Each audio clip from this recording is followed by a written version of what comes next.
Hello. We're on. Are we on? Yeah, we're live. Hello. You look like you are in a void. You know what? That's how One Piece makes me feel. So Like you're stuck in I a figured, void. that's what Damn. this whole journey makes me feel. So I figure it's only appropriate. You signed up for this. Oh, I know. Like many things in my life, I am the orchestrator of my own annoyance, Demise. demise. Yeah, it's all Pain, my fault. suffering. Destruction. Yeah. Well, we are back after I think almost exactly a month. Has it been almost exactly a I month? think it's been almost exactly a month. If we had not been off for the month, we would be presumably just finishing up the Arlong arc, Really? because Is that true? I think so. If we, as long as we kept on a half and half pace, right? We'd be Mm-hmm. finishing up Arlong arc. You would be into new territory, and we would be going in blind officially, but we're not. Man, that's wild to think about. And that's okay, because today we're talking about the Baratie. Baratie. How do you pronounce it? I don't know. I'm reading it. What are Baratie. they? Well, you're also reading it because you do dub. Yeah. They're subbed. I don't know. I'm gonna say I always said Baratie. Baratie. Baratie. Baratie. Sure, why not? That's canon now. To you viewers at home, you right there. We got some surprises. We got Yeah, also on that note, viewers at home, please send in mail with the pronunciation of the arc. Please. I want to see letters flying in. Not email. If I see any email, I delete it. What's So your- I'm asking specifically for letters, Okay. snail mail Yep. on how to pronounce this arc. And Again, if I see any emails relating to this, I automatically delete them. I'm not even gonna humor them. there's no chance. No chance. What's the address? Um, What's your address? Say it live. just send it to the onesie PC. All right. Well, that turned around quick. Are you just still gonna delete them though? Yeah. You're essentially saying they don't know your address, and if they come through email, that we're deleting them. So there's no way to get that information to us. Yes. Okay. Only through an actual piece of paper carried by the United States Postal Service to. I feel like you're just asking people to dox you at this point. If you can dox me and figure out where to send the letter, I will read it. How? What if one showed up though? I Truly. would read it. You wouldn't be a little freaked out that they doxed you, got your address, and sent it to you? That would be action point 2. That'd be it. The first action would be you'd read it. The next action would be panic a little. Yeah. Start the panic process. Start the panic process. Well, for all you beautiful viewers out there, you may notice right now that we're hanging out in the void. You've got your void lights on, but realistically, this is what you can wait. Am I still screen sharing for you? Yeah, I can see you. You can see this? Yeah. Okay, cool. You can see then that we are in a black void. Oh, okay. Can you? It sounds like you can't. Well, I mean, yeah, I didn't notice that. I didn't make the connection that that's what viewers are seeing. Yes. As well. But there's a reason for it. Because everything's changing. Everything around us. We've already done the reveal once, but there's more. You remember this? Oh yeah. Damn it, I forgot about that. Look at I got it fixed. I got it fixed so it's 3D. Oh. Oh. God damn it. It's absolutely beautiful. And our old stupid static background, the one that was a lame blurry ocean. Whoa. Yeah. Oh, this is actually cool. And it fits. It's pretty cartoony, like our borders. I was pretty Yeah. happy about this. This is where we're hanging out in the Onesie Piece Podcast Lounge. I think I want to put like One Piece Virgin or something down here, and then Peace Virgin. well, the new people gotta know, what else do you call it? I We could just don't put have an answer. You know what I mean? If the new people come in, how are they gonna know which one of us is which? Yeah, I suppose. One Piece Virgin and the manga reader. I mean, yeah, I'm okay with that. Yeah. I'm okay with that's the title. That's exactly what's going on. Yeah, you're right. I guess I just don't know how comfortable I am, like, right now, just having Virgin constantly next to my face. The One Piece I mean, you are the One Piece what's a better word for it? New to One Piece? New to One Piece? We have time to figure it out. Sounds Let's a not little commit to lame. anything right now. Sounds a little lame. We can definitely do something We'll figure it out. a little better. I just realized my background. We'll focus group it. Okay, cool. We'll focus group it. Either way, One Piece Virgin is the name of a different podcast. We probably don't want to get sued. I don't know if they can own the phrase One Piece Virgin. That's some Paris Hilton shit right there, but is that still relevant? Does anybody know what that means, or is that like me showing my age? It could be you showing your age. Because it's like, I think that was like in the 90s, Paris Hilton. It was like early 2000s, I think, where she was going around saying, "Oh, that's hot." Oh, that's hot. Yeah, that's she doesn't hot. do that. That was kind of like the first meme, when you think about it. It's got some meme qualities to it. It was a meme predecessor before the internet times. Yeah, yes it was. Digman is in the chat. Our resident One Piece expert is here. He was the one that actually suggested One Piece Virgin and manga reader, but it sounds like you don't want that, so that's fine. They're gonna know you're a virgin because you've got the Kobe border. Also a good point. Let's focus group the Kobe border. Gradually updated as you advance in the story. Oh, I was gonna say, if we can get 100 subs on the YouTube channel, we'll get rid of your Kobe border. How's that sound? 100 subscribers on the YouTube channel. That's easy sauce. PewDiePie has 100 million. So all you podcast listeners, go share, please. Go subscribe to the exactly. You're gonna take 100 subscribers before you can get rid of this hellhole, and then you'll get it. I'm begging you. And if we can reach 1,000 subscribers, I'll switch mine to an Usopp border. Oh my God! Please share. Please share. And I'll hold on to the Usopp border until we hit 10,000 subscribers. And then you can have a border of me. And then I'll have a border of you. So we said it here. This is the future. This is the roadmap, people. This is the roadmap right here. I don't know what that entails exactly yet, but I guess we'll get there when we hit 10,000 subscribers. It'll be right around the corner. Things are going to pop off. All right. Well, we're 11 minutes in and we haven't even started. That's pretty normal. We're taking a week off. There's a couple of things. Oh, yeah, there's one more thing. Look at what I got. Well, there's actually a couple things. Look at this. Oh, that's fancy. I got myself a stream deck, so I got sound effects on here, which you can't hear. Nope. Are they like radio sound pops? Oh, okay. They're like what?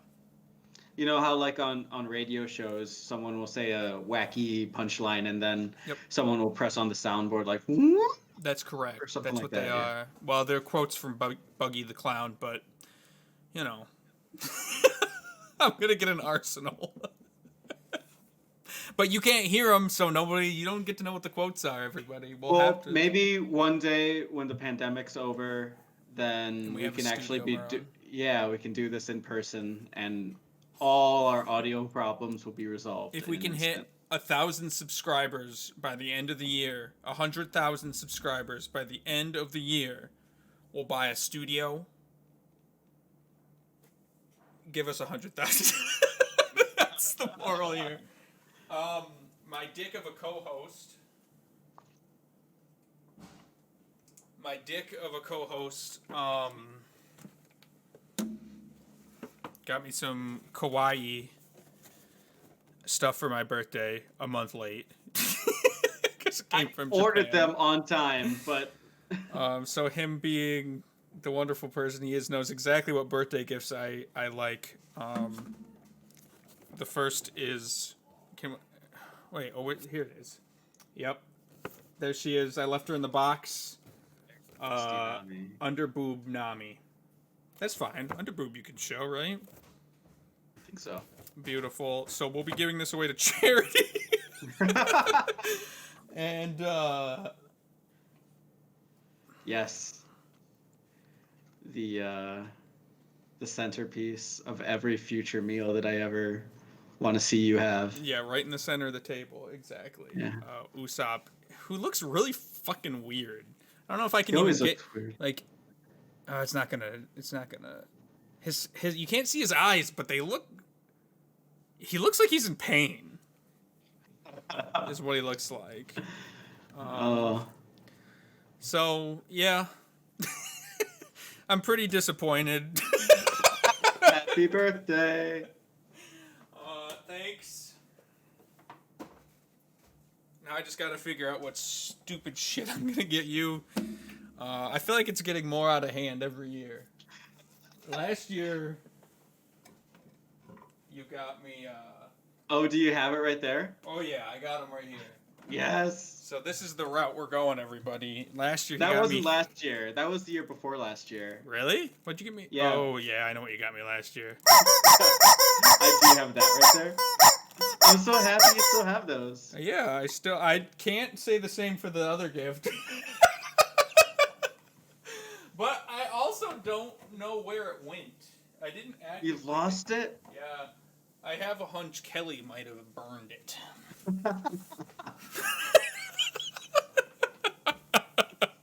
Oh, fitting end. You know, not to throw it all on her, but it's a theory I've had for a bit now because it is gone.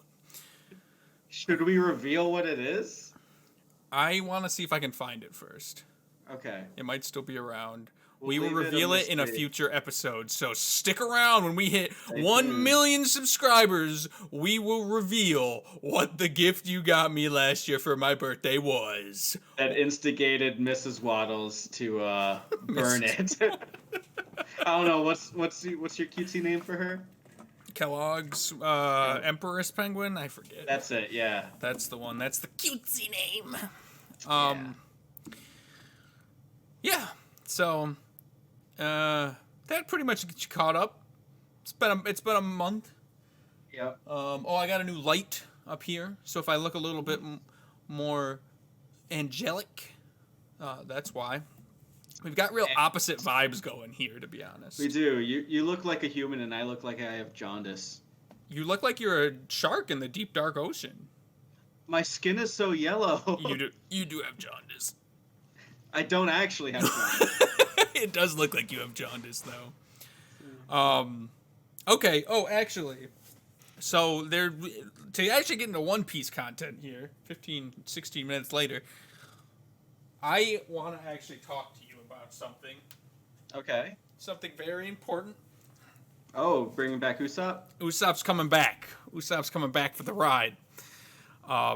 Because I wanted to know just how much of a One Piece virgin you are.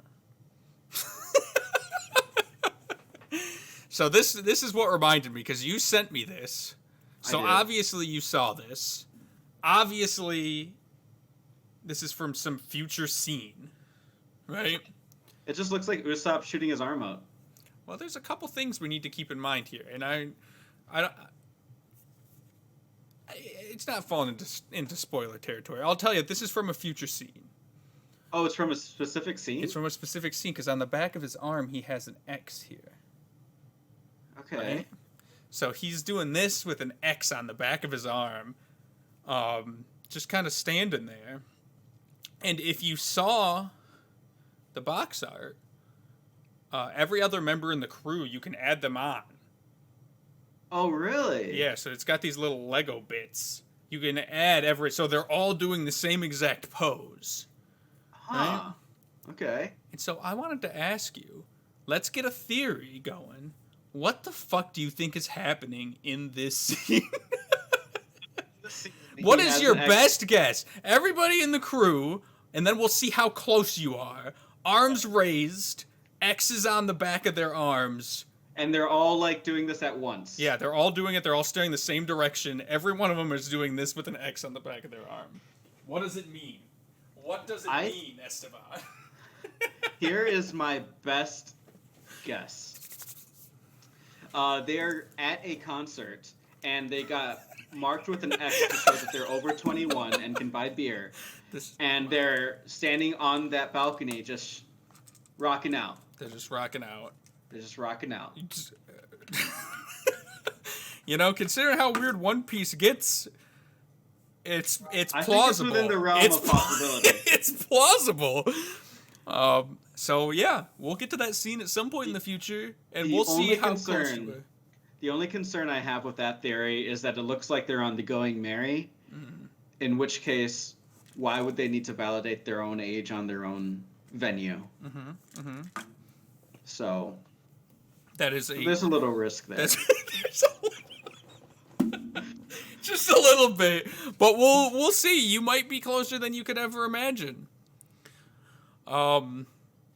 Because I mean, hell, while we're here, this is a good segue, actually. Look at this. The very first panel that I have. The very first panel that I have here. You can see this, right?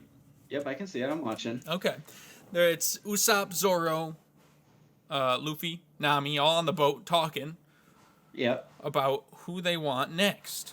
Right? Who they want next on the ship. Oh, right. Yeah, like they feel like there's a void missing in the crew. And like, okay, what position do we need to make this a more rounded pirate crew? Exactly. Yeah. And so Luffy immediately says they need a musician. Oh, yeah, that was in the show, too. So there you go. Rocking out at a concert. Luffy's looking for a musician. Yep. He says that every pirate crew needs a musician, and then everyone says, no, that's not true. It needs a cook. I think they're all very hungry in this scene. That's the whole thing. Yeah. So that's the joke. You know, Luffy, they're all starving, and Luffy's like, we need a musician. Yeah. But who knows? Maybe the musician has a rock concert, and they all get marked with X's on the back of their hands. Because they're all old enough to drink. Or I guess we went over their ages before. None of them are old enough, except maybe Zoro. I don't even know if Zoro was 21. I think they were all younger than 21. So they got X's on their arms to show that they're under 21. Exactly. Yeah. It still One works. Of those goes. So, yeah. Oh, also, before we dive fully in, this will take 2 seconds. You wanted me to go to you wanted me to show the last episode. You wanted me to go. I looked at the video marks and we never paused on this scene. So I went to it after just to see what it was about, and I immediately knew exactly what you wanted, which was just, why the fuck does he look like this? It's the I don't even know. Yep. How is his neck? We have a side profile of Captain Kuro. Yep. And he is in extreme S position. His face is like, I don't even know how to paint a word picture about this for our listeners. It's imagine the spine, like the classic spine S, and then exaggerate its curves by like 10, and then put skin and muscle on it. It's really gross. It's unnerving. Yeah. I even remember while we were doing the episode, I had a mark on, or I had a note on my note card here saying like that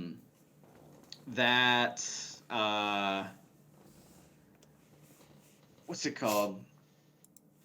Oh, that posture though. That's what it was. And I was like, I remember reading that. It's like, what does this mean? And never figuring it out.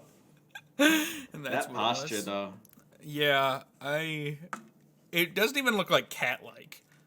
No. Like, you'd think he'd be in, like, some weird cat pose, because cat pirates and all, but it's just fucking weird. He looks like roadkill. He looks like he's been mangled, yeah. It's pretty gross. If you get a chance, check out the YouTube channel so you can see us talk about that weird shit. Yeah. We should have an Instagram that just puts pictures up. It's a great idea. We could have a bot that does it. Yeah. I like it. Okay, so I have actually, believe it or not, we didn't introduce ourselves. Yeah. Well, we kind of did, talking about the webcams with the. You just called me a onesie piece virgin. One Piece over virgin. and over again. One Piece virgin over and over They again. know what it means. Okay. I'm the host that is going to always disappoint you. And I'm the host that hates One Piece. You don't hate it. You're right. I don't hate it. I just think it's stupid. It is stupid. Just a little stupid. I've never seen One Piece before. Yes. And we're going to watch all of it together. Well, and then talk about it. That's what this is. That's who we are. Well, you're gonna watch. I'm gonna read. But same thing. Yeah. But you've been there, done that. I have watched all of it. You are no stranger to One Piece. Yeah. I'm no stranger to love either. That's true. So yeah, we're going through this journey here together. I've actually come somewhat organized. The most organized I think I ever have been. And so I have split this episode up into chunks. And we're going to kind of go over it in chunks and then kind of talk in depth once we get to the end of the chunk. Go back and maybe talk more about character development. We'll just see how it goes. I don't know. But it's more organized. The chunks are as follows. Pre-Krieg. Wait, Krieg? Krieg? Krieg. Pre-Krieg. Krieg. Mihawk and Zoro. Krieg 2. Krieg 2, okay. No Krieg. Krieg 3. And post-Krieg. What the hell is that? You had when you said you were organized, there was a part of I was split, probably 70-30.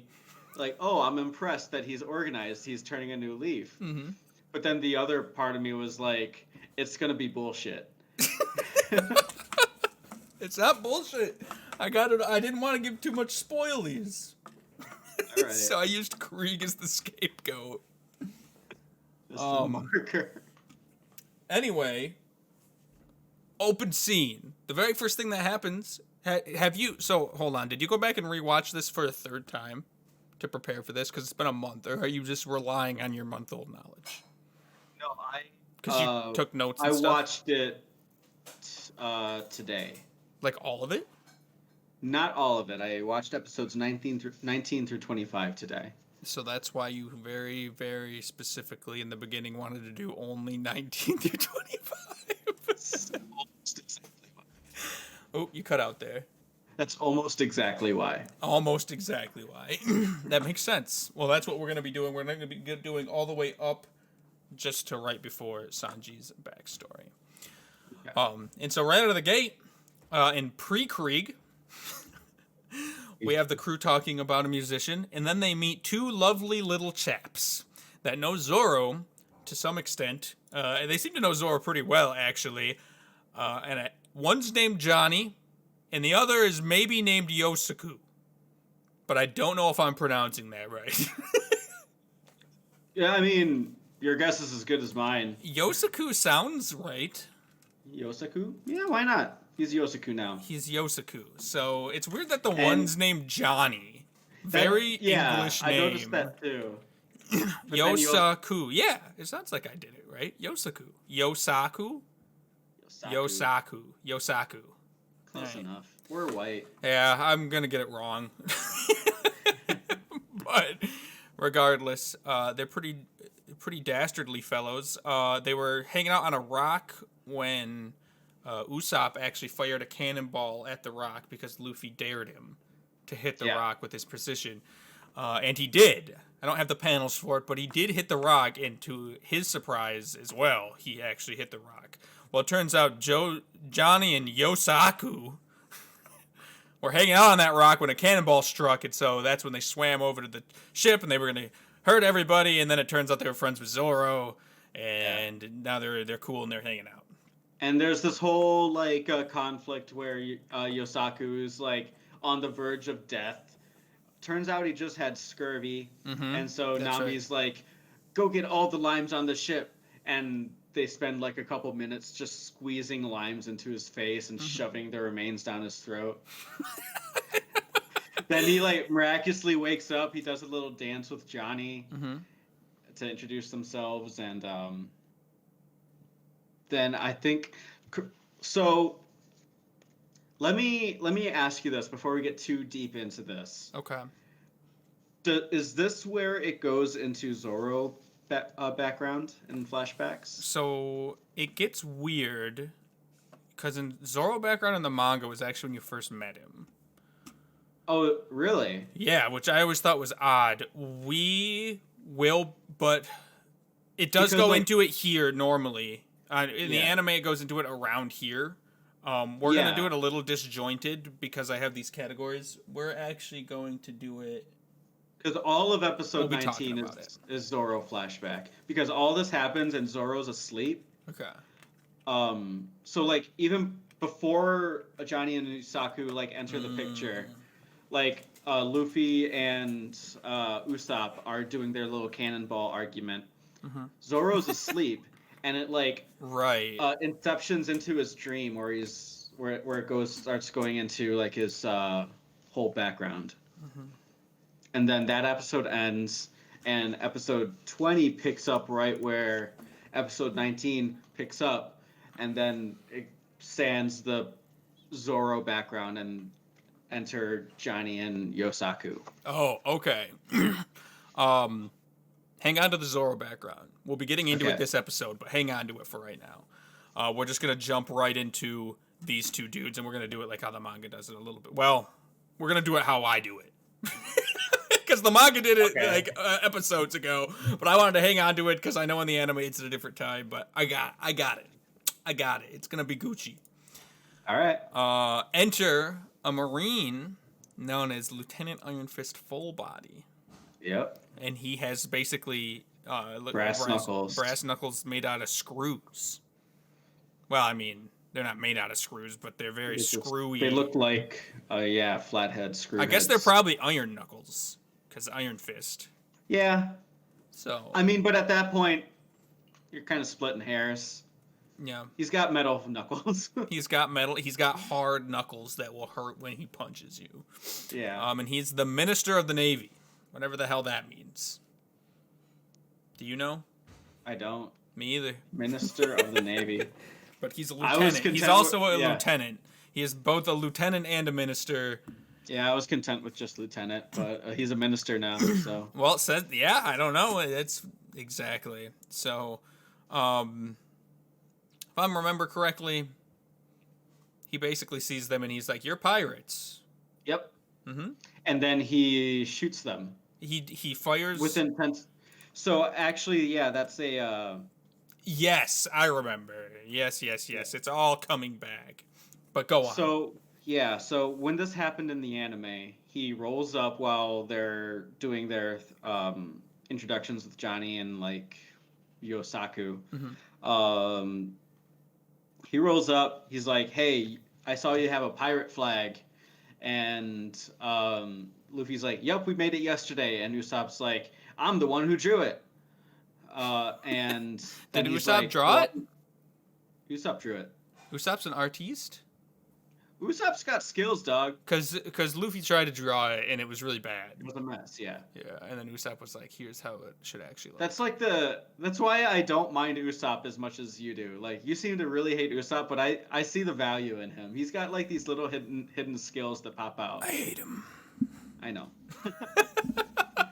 But anyway, the Iron Fist is like, "Well, I'm gonna kill you then because you're pirates." And he shoots the cannonballs. Luffy goes into rubber mode, catches the cannonball with his body, and intends to fling it back at the marine ship, but he loses grip with one hand, and physics takes over, and he instead flings the cannonball, and it hits this other ship, which happens to be the restaurant. Yes. On the seas. That is correct. Where your boy Sanji the cook is hanging out. Yeah. One last quick point though. What the hell kind of license to kill do these Navy men have? Because they just met these people, shot them, and then immediately after, not even skipping a beat, Lieutenant Iron Fist just sort of hops on a boat and starts sailing towards the restaurant because he has reservations there. So from his perspective, he shot a cannon to sink this pirate ship. It got ricocheted by a rubber man into the restaurant you have reservations to. Yep. He turns to his crewmate and says, "I need to get to that restaurant. I have reservations." And they sail away. Yup. What just happened? It's like, I'm not concerned about the rubber man. I'm not concerned about the cannonball I just inadvertently shot into the restaurant. I have reservations. Lieutenant Iron Fist has seen some shit. He's not surprised by a rubber man. I guess. He's not concerned at all about what just happened. He doesn't even want to kill him anymore. I think he just doesn't want to waste his time. He's like, I got a dinner to get to. Yeah, The cannonball didn't do it. I'm not going to waste any more effort on this. That could be it. Now, mind you, the cannonball just hit in maybe the ship he's going to now is sinking. Who knows? Yeah. It's not, but, you know. Yeah. He doesn't know that. He's got reservations. So here he is, though. He arrives at the ship with his wifey or probably girlfriend. He's on a date, yes. Yep. They're having some sweet red wine. And he basically says, "Hey, waiter," and starts spouting off all this wine knowledge, right? He starts spouting off all this wine knowledge about how great this wine is and where it came from, blah, blah, blah. And then Sanji's pulling just out details about the soil, the grapes. Yeah. Like really cocky, really annoying. And then Sanji's like, "No, that's not correct. Dead wrong, sir." That's actually really nice to see because in the anime the line is, "That's damn wrong." And I thought that's got to be a translation thing because that's a weird thing to say. That nobody says that's damn wrong. Or at least if they do, it just doesn't flow well, you know? Yeah. I agree. Dead wrong, sir sounds a lot better. Yes. No denying. And actually he screams that's damn wrong, and it's this whole anime spectacle.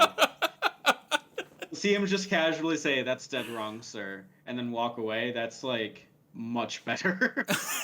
It sounds a lot better. It sounds like they want to make a spectacle out of it. Yeah, he's very nonchalant about it in the manga. He's just like, "That's wrong," and then walks away. Gives him a soup, and then just leaves him, and everybody's laughing at the guy now because, Sanji didn't make a scene. He was just like, "Nope, here's your shit. I'm out." And so, yeah, that's our introduction to Sanji. Thoughts on... I mean, there's going to be a lot of thoughts on Sanji throughout this whole debacle. Yeah. But first impressions. You see this panel... First impressions via the anime.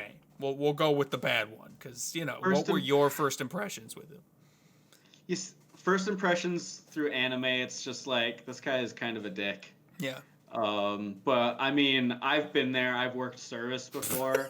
There's nothing more satisfying than just throwing shit into a customer's face. So on that level, I can respect him. First impressions with the panel, much better.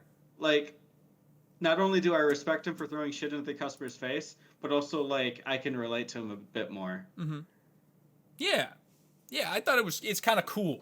I think this fits his character a lot better. He's kind of the cool guy, right? That's his whole persona. He smokes, he kicks, he's dapper. He trims his eyebrows. Does he? It looks like he doesn't. That's not natural. That's a natural eyebrow right there, my friend. Yeah, that How would curl up trimming into. it cause that to happen? How would nature have caused that to happen? Well, trimming it wouldn't make it longer. He takes hairs out and replaces them elsewhere, like Minecraft. Like Minecraft on his face.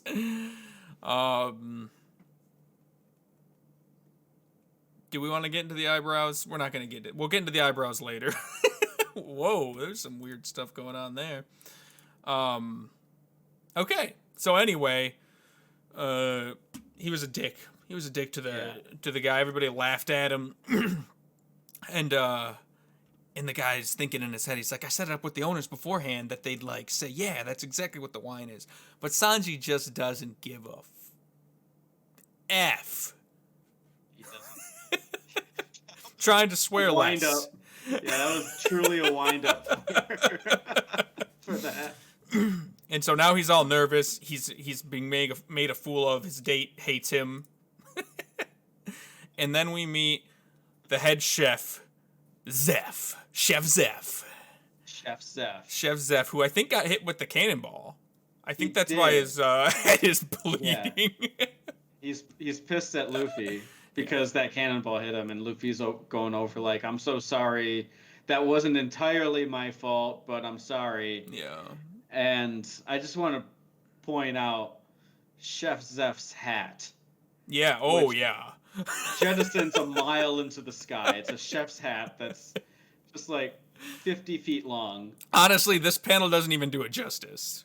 No, it doesn't. Because every like frame in the anime, it seems like they purposefully frame the scene so that you can't see the top of it. Yeah. Like, it just goes off, and it goes seemingly forever. It changes every time just so that you can't see that. I think that is by design. Yeah, there are a couple scenes where you see the top, but largely for the most part, it is framed so that you think the hat goes on forever. It's pretty fun. It's a pretty fun gag. I think it takes away like value from the seriousness of the character, or the not edginess, but like the strength of the character. You're always about serious this, serious that. Why can't we just have an infinite hat? Listen, I've said this before, and I'll stand by this till the day I die. I think this would be an amazing series if it was just more grounded and took itself a bit more seriously. But can it take... I don't know. If this was a show about pirates, I would love that. Instead, this is a show about clowns doing shit in water. But it adds to the spectacle of it all. It's a beautiful thing. I think there's something to be said of something that can take itself not seriously, but still have very serious moments. Like Earthbound, or like an Undertale kind of situation, where it's like, it's not afraid to joke with itself, but when it comes down to it, it can have really impactful moments that kind of surprise you at how serious they can get because of how goofy it is most of the time. One thing I forgot to mention in our introductions, I tend to hate anime. So all these anime tropes that is just... Excuse me, I have not seen an infinite hat in any anime. That is not an anime trope. That is an Oda specialty right there, all right? I never said that was in an... I'm just saying that a lot of things that animes do, I find really annoying. Oda in particular, I find, likes to make kind of caricatures. He likes to make people not people. You know, like they are people, but they have like these weird... I think caricature is the best word for it. So he just Another gimmick that I really found annoying was... What's his name? Johnny and Yosaku? They're like sibling gimmick. Oh, how everybody's a brother to them? Everyone's a big bro or little sis. Yeah. Like big bro Zoro, big sis Nami. That's pretty normal in Japan, though, I feel. Is it normal to call people your brother and sister? Like, yeah, I think if you're close with them to do... I think. Because it happens in anime a lot, at least. Does it? Yeah. Where it's like if they get close with somebody, they call them like Oni-chan or whatever the hell. I forget what they... Is that what that means? Yeah. I think Oni-chan is sister. And then I don't remember what brother is, but yeah, pretty sure it's a So thing. so yeah, I've already seen in the anime like they use words like chan and san and all those weird Japanese words. So they decided to literally translate those specifically for these characters. Is what No, I think. Oh, well, Chan and San don't necessarily mean brother, and maybe they do. Fuck, I don't know. I don't want to get into the chat. I don't know. Maybe. But I'm pretty sure that's like it's not a mistranslation. Like that's actually a it's direct. not a mistranslation, it's more of a literal translation. Well, it's like a Hulk Hogan thing. Come on, brother. Yeah. That's true. You know, I just find it annoying. San is the equivalent of a Mister. Aniki and Aniki, which are informal but respectful honorifics. I don't know. Regardless, it's a sign of respect, is what it is. Okay. Chef Zeph, long hat. Admittedly, his head is not as long in this. No, it's very short there. It's much shorter, yeah. So, back to our old Iron Fist. He's got a fly in his soup. And he says, "What's this fly doing in my soup?" He put the fly in the soup, by the way. Yeah, he saw a bug on the ground, squished it with his foot, picked it up, and put it in his soup. Yeah, he wanted to make a fool out of Sanji. He was like, "I'm going to get my revenge."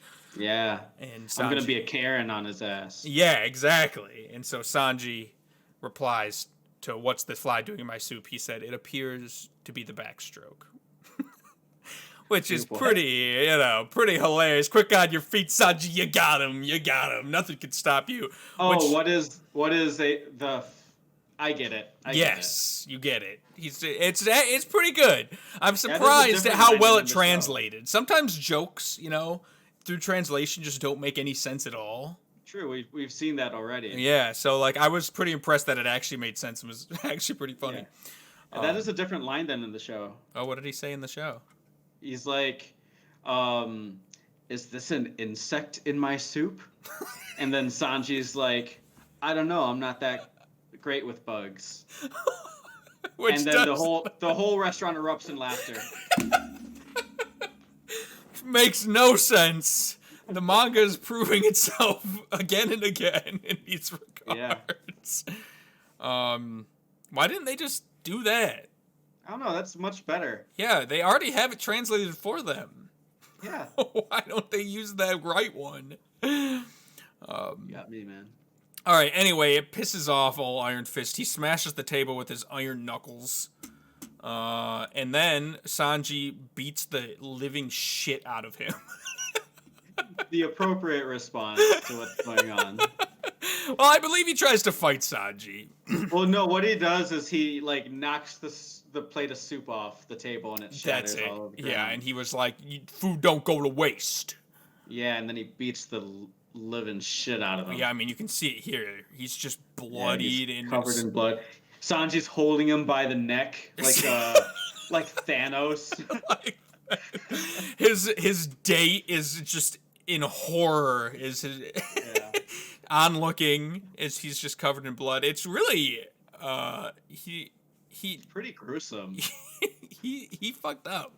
He shouldn't have done that. But I do, obviously this is the intro to Sanji, kind of showing that he is not a pushover and that he can like fight, because they've kind of built this guy up to be really pretty strong at this point. And I feel like they were kind of made it seem like he was going to be the main enemy, and then Sanji just quickly beats the crap out of him and he basically runs away. Yeah. And that's essentially the end of that. I just found this panel funny because he's just kicking Luffy in the neck. Yeah. So Luffy and what's his name? Captain Zaff or Zeph. Chef Zeph. Chef Zeph. Him and Chef Zeph are in the upper decks negotiating how Luffy is going to pay back the damages to the ship. Mm-hmm. And so Zeph's like, "You're going to be doing manual labor on the ship for 1 year." And Luffy's like, 1 week.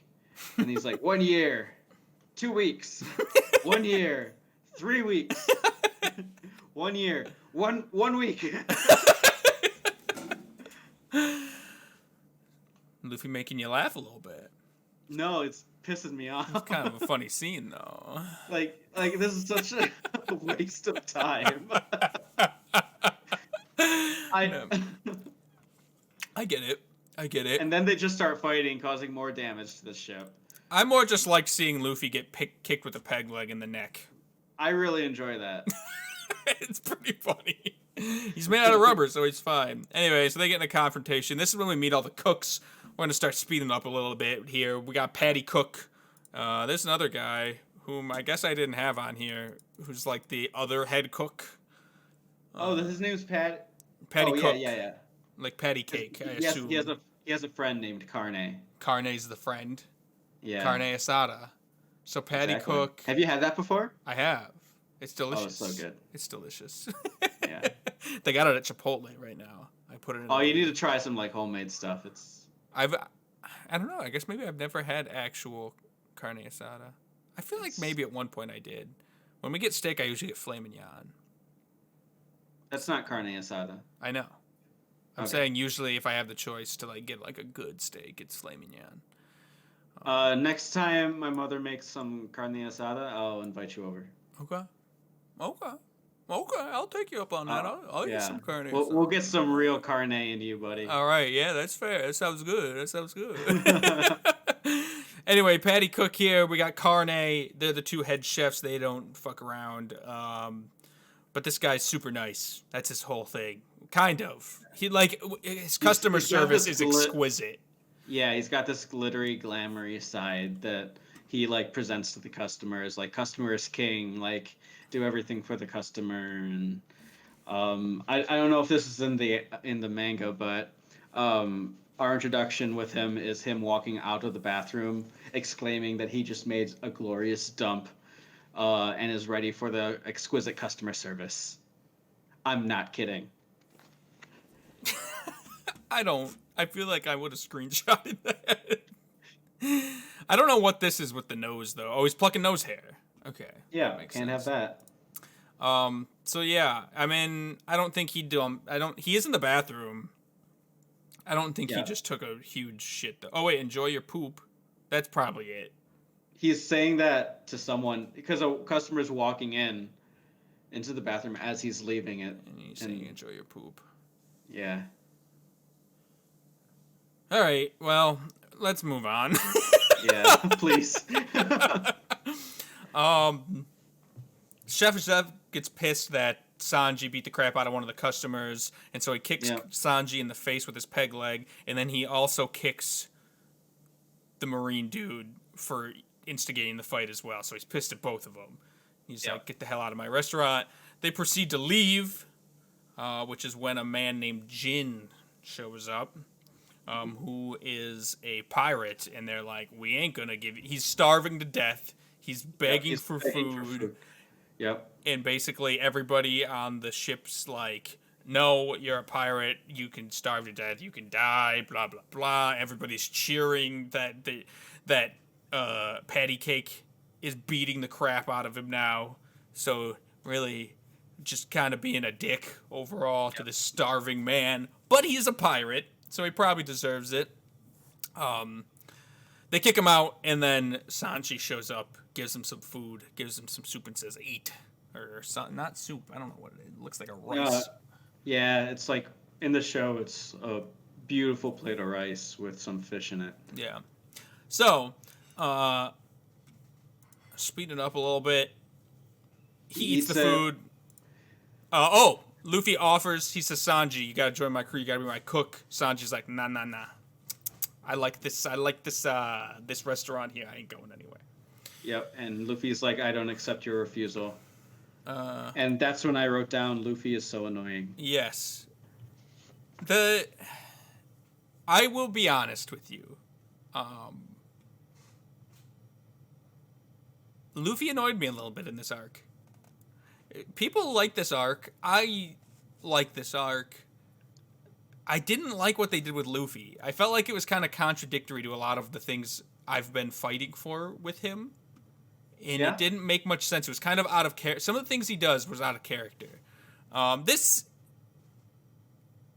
isn't necessarily. But the thing that I hate about this is that later on, he asks Sanji again, and Sanji once again says no, and then Luffy's like, well, I respect that. I respect that you said no this time. I have to. I believe his exact thing is like Sanji has to make the choice for himself. He like Luffy like is like And right now is like taking away the sovereignty of other characters. It's a weird He's arc. kind for of Luffy. acting like a toddler. I mean, he kind of is a toddler, but I normally am. You know me. I'm down to clown with Luffy. I'll fully admit I didn't love him in this arc. I didn't love what they did to him. So I got some complaints written down that we're gonna get to. Anyway, he declines. He refuses his refusal. They all kind of talk, and then Jin ends up heading back out. And we find out Sanji is absolutely in love with women. Yeah. Head over heels for Nami specifically in this scene. Yeah, and I was gonna ask you, is this like another like anime trope? This is like an anime trope. This is 100% an anime trope. Yeah, I thought so. And it's not my favorite anime trope either. Just like, well, so he's usually the anime trope is that it's like a pervert. Sanji isn't really being a pervert. He's just being very like love struck. Yeah, love struck, exactly, and being just like overly nice, I guess, to Nami, you know. Yeah. But I'd still, just the he's a ladies' man. Yeah. He's a ladies' man. Well, yeah. Does being a ladies' man also like imply that he's good with the ladies? Because I'm not seeing that play out here. I don't know if that's part of the description. I would say yes. So he's something. He's a white knight. Maybe he's a white knight. Yeah. His son's yeah. Yeah. Because he'll like protect him. Like very much. Yep. Well, that's kind of like the vibe he gets. Is like I'll protect you from anything, and like you never hit a woman. I'll give you stuff for free. Which is a very noble cause. I'm not saying white knight in a bad way. I think that's actually endearing about Sanji. His, He tries to be chivalrous. Yes, exactly. Yeah. So he means well. They always say this. And do they say crap all the time in the anime? They don't. They all just say crap to each. This one's a bad translation. Hey, crap geezer. That's what he always says. And then the geezer calls him like a crap eggplant. And then they all call each other crap chefs, and like they just say crap all the time to each other. It's very strange. I was reading through it, and it reminded me of Flashily, just like how often. And on that, like in episode 20, Chef Zeph was constantly saying the word candidly. Like, you say that so candidly. Quit saying that candidly. Quit being so candid. Just like that during his like conversation with Luffy when they were negotiating. Mm-hmm. Like, and I started making tallies like I did with Flashily. Mm-hmm. And he said candidly in like within a time span of 10 minutes 5 times. And he doesn't say it for the rest of the episodes I've seen it, but just like within that 10 minutes, like he said candidly, the word candidly so often I started tallying it. I don't know. Yeah. At least he stopped saying it. Yeah, for now. They might come back. Anyway, they say crap. They say crap geezer. Yeah, you underdone eggplant. He's always referring to Sanji as an eggplant. So weird. They get in a tussle. This is kind of their relationship. They tend to kind of beat the crap out of each other quite often. Yeah. While at the same time having like a father and son kind of vibe to them. But a very fierce. Here he is again being a simp for Nami.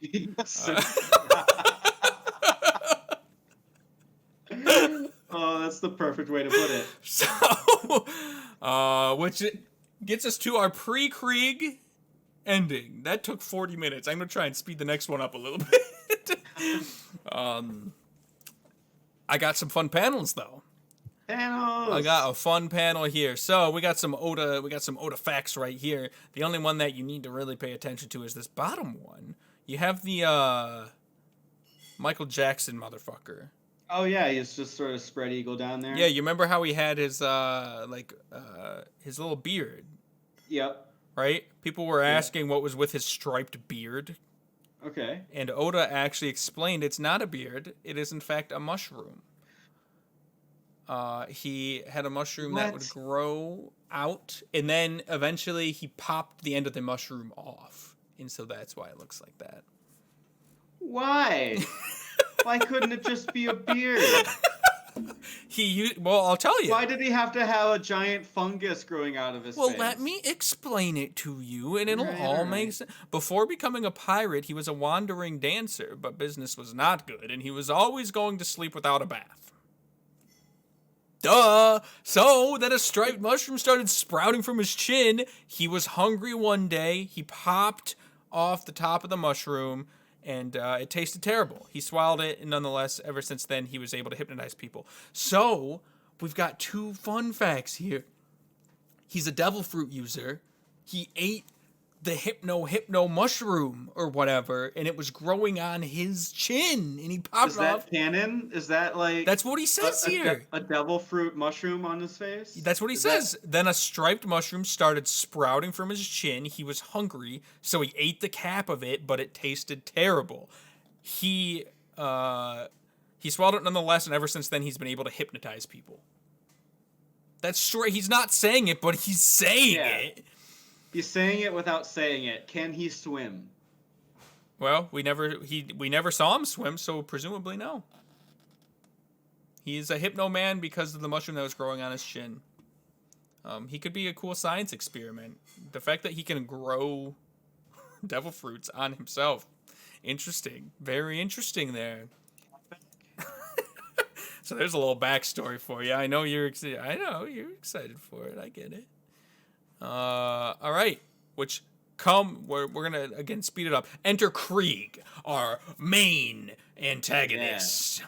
So all this shit's going down in the restaurant, then boom, this giant ship appears. Oh, and it's huge and it's beaten up to just completely destroyed. It's still floating, but all the just like everything. Shambles. It's in complete shambles. Part of the mast is missing. All the curtains. What the hell are those? The wind catchers, the cloth, the ship clothes. It's all ripped. It's all ripped. It's horrible. Sails. But the ship itself is huge. It's absolutely enormous. It dwarfs the little restaurant. It's got a giant lion on its thing. A giant lion on its thing. Just a huge lion all over its thing. And out comes Jin, the man who went back to his pirate captain, Don Krieg. And he's also starving.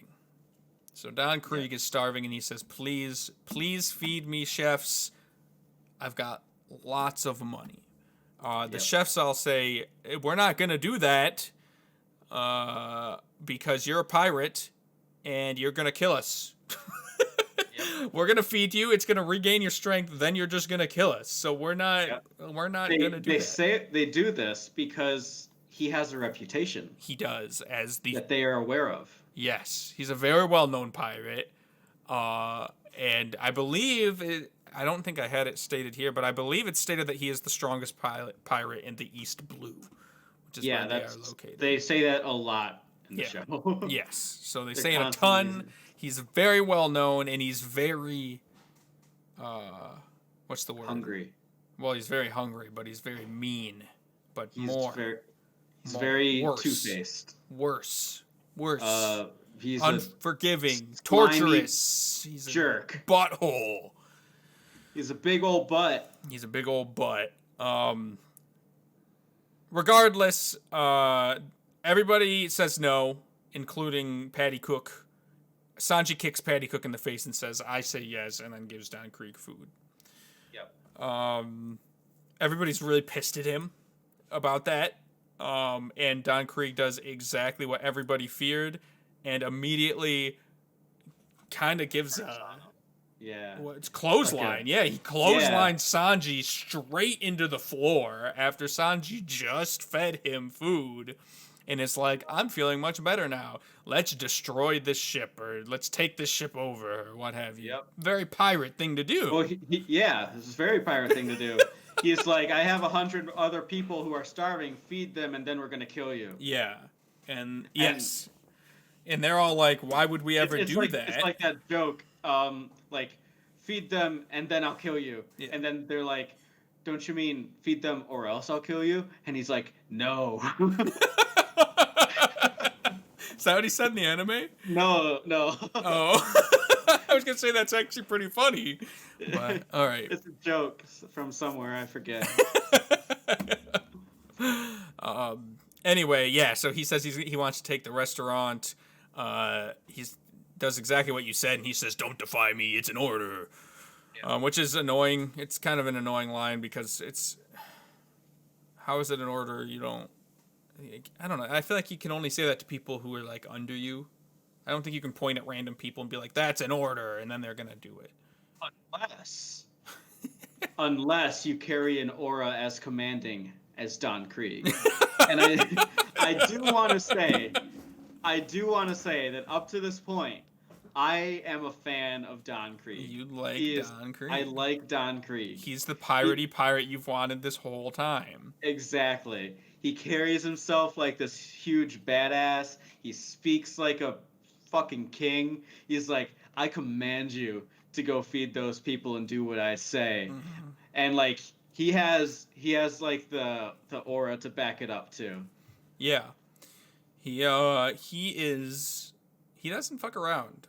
He does not. And I feel like that's translated through his character design too. I'm a fan of his character design. Give me a quick second here. He walked away. It's just me now. I'm not panicking. I can say things. Let's go over some notes that I wrote down. Luffy's annoying. I already said that.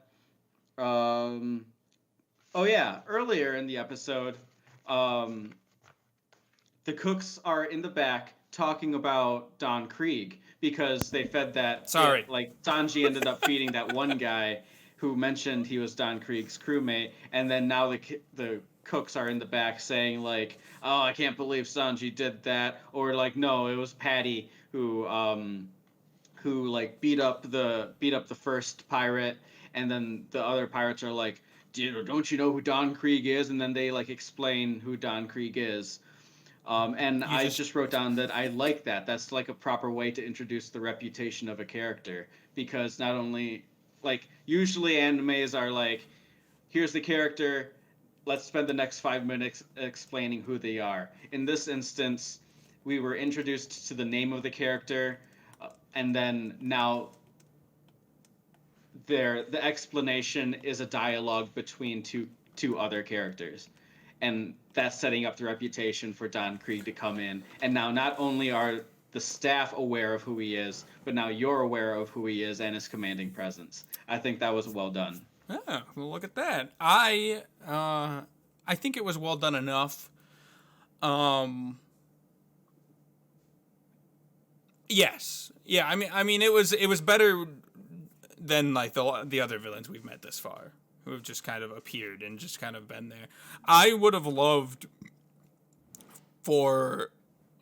just because if he is the strongest pirate in the East Blue, I would have loved to at least had like a name drop a little bit earlier.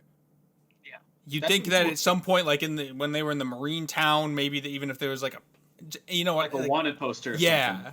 Or something. But to my knowledge, there was nothing. I've been trying to keep an eye open. I don't remember ever mentioning him.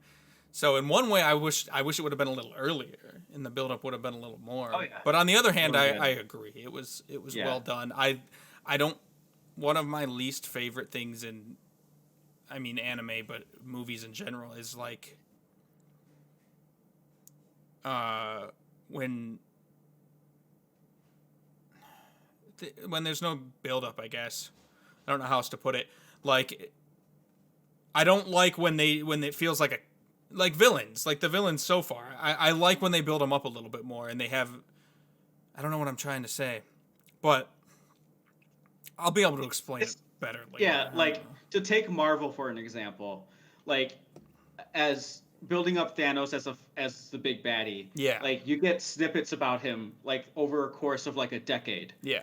And then by the time you actually meet him and he's the antagonist of a main film, like you know what he's about. Right. You don't have to spend half an hour like explaining who he is, his motives and all that. Right. By that point you already know like the danger that he imposes. Yeah. Yeah. Yeah. Exactly. Exactly. So I like that they built him up a little bit more as well. Moving through, all the cooks naturally get pissed at Sanji because he just fed them, and now he's saying that Kriegs like, I'm gonna kill you all, feed me. So they're pissed and they're all gonna shoot Sanji. To which Patty Cook comes out with a giant cannon called the Meatball of Doom. Yep, I wrote that down. And it was the same in the anime, I see. And essentially fires it at Don Krieg, who doesn't give a fuck because he's wearing armor. Yeah. Because presumably, like, a cannon to the chest would kill any human. But not Don Krieg. Not Don Krieg. Not even a scratch. Not even a flinch. He then proceeds to lift up his shoulder pads, which reveal guns, and shoot everybody in the restaurant. Which is a pretty baller move, I gotta be honest. I don't think that happened in the anime. It definitely happened in the manga. No one defies Krieg, you worthless scum. I am stronger than anyone. Arms of steel, stronger than flesh. A carapace of the strongest woots? Woot steel. Woot steel. Thing, I guess.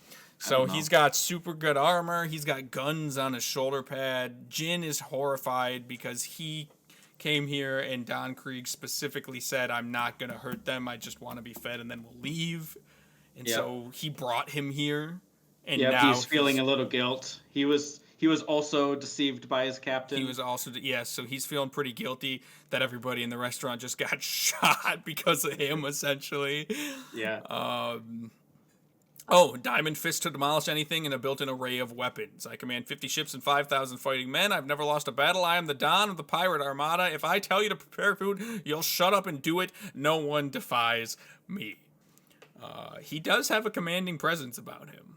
Isn't that kind of badass? It is a little badass. I like him. Your favorite villain yet? Better than Buggy? Favorite villain yet. Better than Buggy, though? Shut up about Buggy. I never want to hear about Buggy again. Better than Buggy? I don't know, man. Anyway, to then combat this, I liked this because Krieg comes out with this really demanding presence like that. And then Zeph comes out and is basically like mocking him. He's like, oh, you went to the Grand Line, but you couldn't handle it, so you ran away scared. And it's implied that, and it might have even been said, I know at some point it is, that their ship is so beat up because they went to the Grand Line and just lost, essentially. So the strongest pirate in the East Blue has 5,000 men, went to the Grand Line, and had to retreat and come back because they weren't strong enough. You know? Right. It just chewed them up and spit them out. So it's a good, I like it. It's a great way because you do, in going forward, you get to see just how powerful Krieg is, and so it really does a good job at setting up how strong or how like terrifying the Grand Line can be. I actually have a note written down here, like the Grand Line better be good. Because so far this show has been like a decent amount of cartoony, you know? Mm-hmm. Like they haven't thrown anything at Luffy and crew that they haven't been able to handle. Mm-hmm. We just got introduced to this living badass and got the revelation that he just got his ass handed to him in the Grand Line. Mm-hmm. As soon as Luffy enters the Grand Line, because we all know it's coming, it better not be some like walk in the park that they're just like, oh, next challenge, let's just focus on this for 10 episodes and move on to the next. Yeah. Grand Line better be good, man. We're just going to have to wait and see. We got 900 or some odd episodes to get through. So how long do you think it's going to take them just to even get to the Grand Line? What's your prediction? What episode do you think they will get to the Grand Line in? My prediction is that this episode, or this arc, is their final crewmate.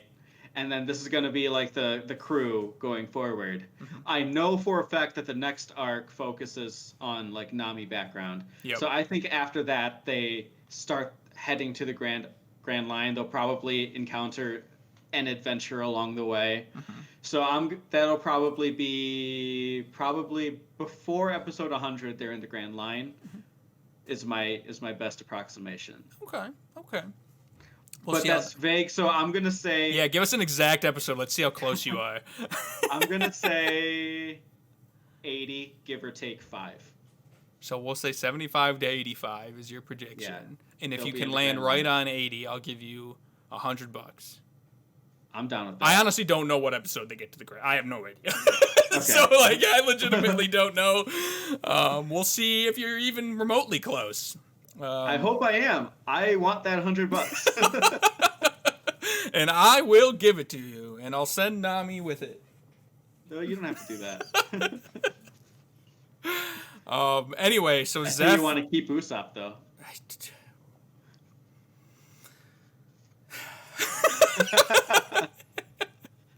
You know, maybe I have better plans for Usopp.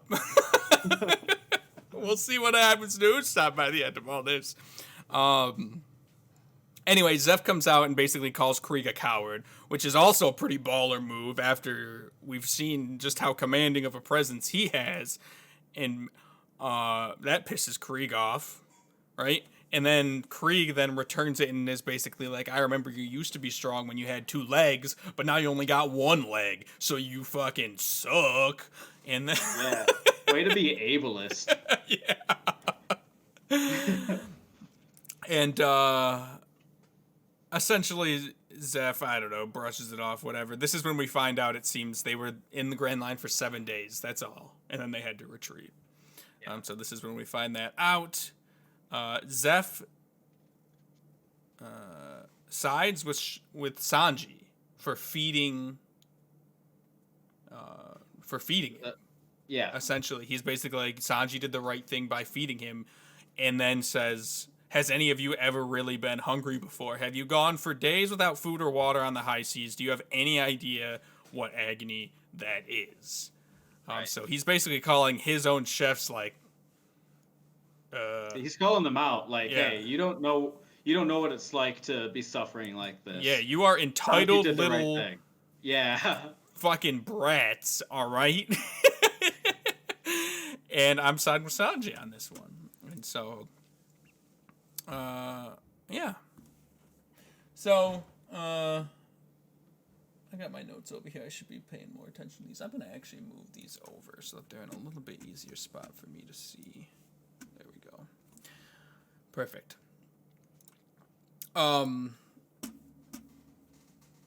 So yeah, essentially, that's the end of the Krieg phase that I've written down in my notes. With the very end introducing a man called Mihawk. He's just one man. So this is where you also find out that not only did Don Krieg only last 7 days on the Grand Line, but all 5,000 of his men and his ships, and however many ships he said he had, 50 ships, I think, all but one of them were destroyed by one dude. Yeah. By one single guy who has now chased them down to the East Blue. And this is where they kind of build him up a little bit. You hear Zoro talking about him. Zoro says he's the greatest swordsman in the world. Yeah. Jin, who was obviously there when everybody got destroyed, is getting some PTSD from it, thinking about him when he finds out that he's there. And overall, they're just building him up to be quite something. And we are going to find out who he is right after this Oda fact. I got each of these phases ending with an Oda fact. This one in particular is an interesting one that I think you will find a lot of fun and can make you more money. I'm throwing out money like it's fucking candy because that's fun to do. You caught my attention. You can't cheat, and I know you won't because I know you're not a cheater. But as it turns out, somebody asks Oda here. He says, "Man, I saw on page 182 of One Piece Volume 5, there was this weird panda-headed guy in the background. Who is it? It's bugging me so much I can't brush my teeth." To which Oda responds, "Brush your teeth." And he says, "So you found him. His name is Panda Man, and he's a wrestler. I'll introduce him properly next time. So, regardless, that doesn't matter. Panda Man is like a Where's Waldo within One Piece. What? Yeah, and Oda hides him throughout the series in backgrounds here and there.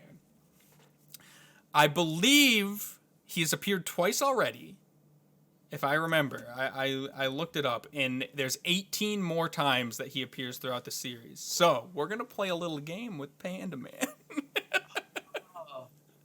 Oh, is he in the anime? He's in the anime. Yes, he is also in the anime. And so you're going to get to look out for little Panda Man. If there is an arc with Panda Man in it, I'm going to tell you ahead of time. Cool. I will So say he's in this arc somewhere. Okay. If you can find Panda Man.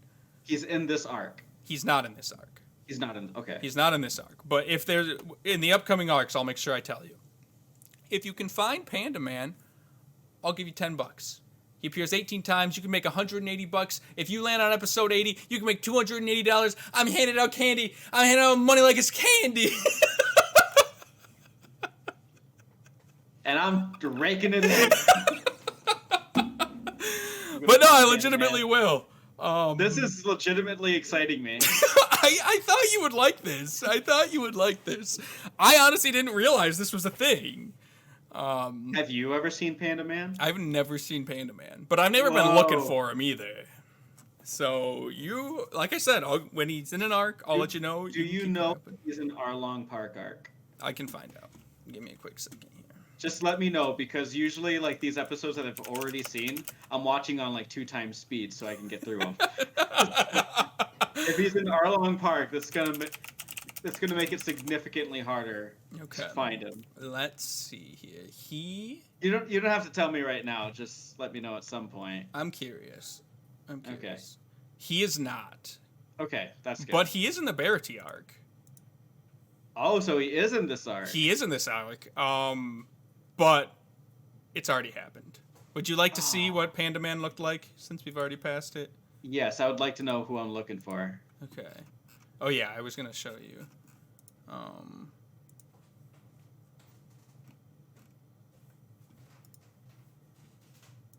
on. Here he is. Yes, I don't see him. He's this glorious creature. Oh my god. What the hell?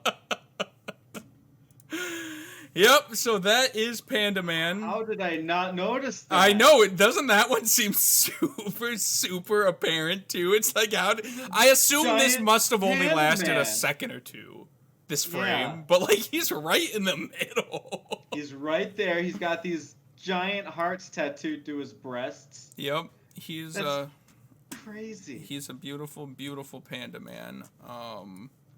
And his first appearance was in episode 16. Oh yeah. So here he is in when they were fighting the cat pirates. Oh my goodness. This is so great. So yeah. A lot of fun to be had coming up. I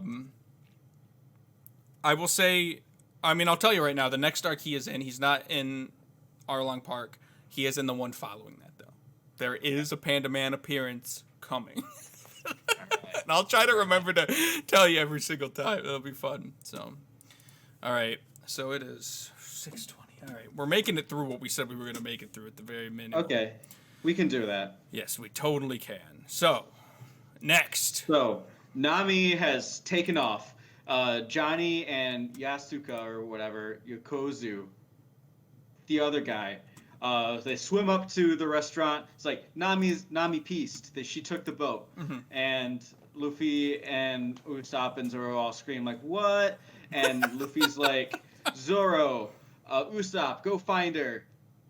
And Zoro's like, why? Like, I get we want the ship back, but like, aren't we done with her now? Like, she's kind of a bitch. Yep. And Luffy's like, I don't want any other navigator besides her. And I wrote down, like, dude, she's constantly ditching you and robbing from you. Like, it's time to find another navigator, dog. But he's like, no, And so they're about to peace out and chase after her, but then Hawkeye McHawkinson appears, McHawkinson. and Zoro's like, "Hold up, I need to take care of this first." And so he apparently Hawkeye just sort of like followed Krieg. Mm-hmm. Krieg, right? Krieg and crew. Yes, Don Krieg and Krieg. crew. Don Krieg. If you follow Krieg and crew, I like that. Out of the Grand Line, and he's chased them down to here to finish the job. But then Zoro steps in and is like, "Wait, I want to be the greatest swordsman. I've been looking for you to take that name." Mm-hmm. And he's like, "All right, let's do it." And so they fight. Zoro takes out his 3 swords, and he puts on the bandana, and they fight. And Hawkeye takes out this little butter knife. Yes, he does. And to which he responds with, oh God, where does he say it? I thought it. Sorry, this is the smallest knife I've got. Which I love that line. That's pretty good. So Zoro has his 3 swords, which we know he's the strongest when he has all 3 of them. Yeah. Mihawk takes out this little butter knife and says, "Sorry, this is the smallest." Is that what his name is? Mihawk? Mihawk. Hawkeye Mihawk. Hawkeye, I think, is his nickname. Yeah, his real name. I think No, Hawkeye is his real name. Mihawk is his real name. He's like they say his full name at some point. Here, I got it right here. Hawkeye is in quotation. So Hawkeye's the nickname, and then Mihawk is the real name. Yeah, but at some point they say his full name, like his first name too. Mihawk. It doesn't matter. Anyway, Digger throat in the chat. Yeah, Dracula Mihawk. That's it. Yeah. Which is funny because he looks kind of like Dracula. He's got the. What do you think of it? While we're here, we are introduced to him. What do you think of his whole vibe? Like he's got a very specific. He's very like. He's like Christianity. It's like if you crossed Dracula with like one of the 3 Musketeers. Yeah. And he's got his boat is a coffin. Yeah, I noticed that. It's a tiny little 1-person coffin that he just floats around. Everything about him screams like 2006 Hot Topic. And he has a big cross up top. His sword on his back is a cross. He has a cross necklace. And so, an interesting comparison. He's got those belt strap boots. He's got those, but he's a pretty cool looking guy. I mean, he's kind of goofy, but also like he's got a cool vibe about him, and it's not like infinite hat to the sky. It's not that goofy, you know. Yeah, it's like a grounded. To me, it feels more like a comic book villain. Yeah, that's a good way of putting it. He looks like a comic book character. Yeah, which I think is fine. I think he's very cool. Yeah, I appreciate that. Anyway, also we didn't mention that when he shows up, he slices Don Kriegs' ship just in half. Oh yeah, he doesn't just sort of drift in. He like slices the entire ship in half and then drifts in. And it's this enormous ship, as we said earlier. It completely dwarfs the little restaurant they're on. It's this huge ship. He slices it in half, then floats by in his little coffin, and that's when Zoro steps up and says, I'm gonna beat you and become the greatest swordsman in the world. Yep. Mihawk asks, "Is that ignorance?" And he says it comes from ambition and a promise to a friend. Boom, cut. Boom. This is where it should have happened. To me, I was reading this and I was like, this is where the backstory for Zoro should have happened. I'm gonna include it here because in my face, this is so perfect. It's too good. Why did they show it earlier?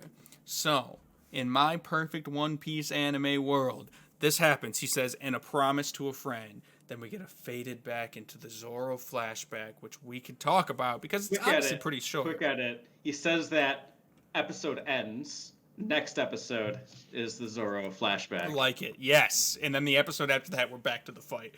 Beautiful. Yes. We've done it, everybody. We've figured it out. One Piece better. We've made One Piece better. And so, I don't have any panels for the Zoro flashback, but it was pretty quick. It's honestly not very long. Let me propose something. Okay.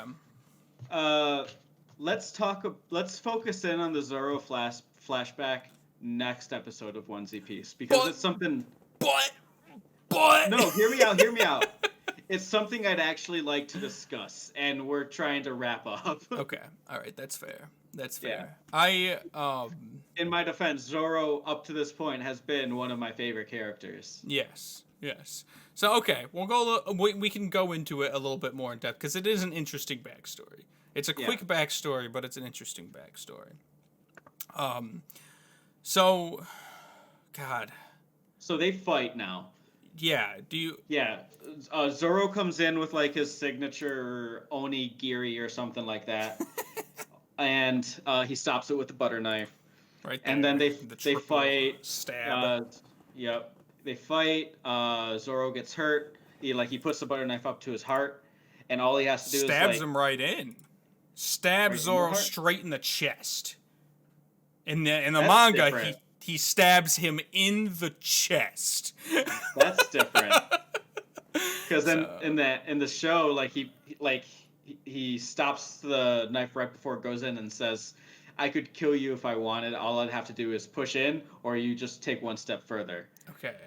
It's very similar, but Yeah. the knife is literally like an inch from his heart in this case. Yeah. Stabbed in, and he responds with exactly almost the same thing. You want your guts cut out? Why don't you retreat? To which Yeah, Zoro exactly. responds, I can't. If I retreat even one step, my vow, my ambition, everything I cared about will be shattered and all my dreams will be lost forever.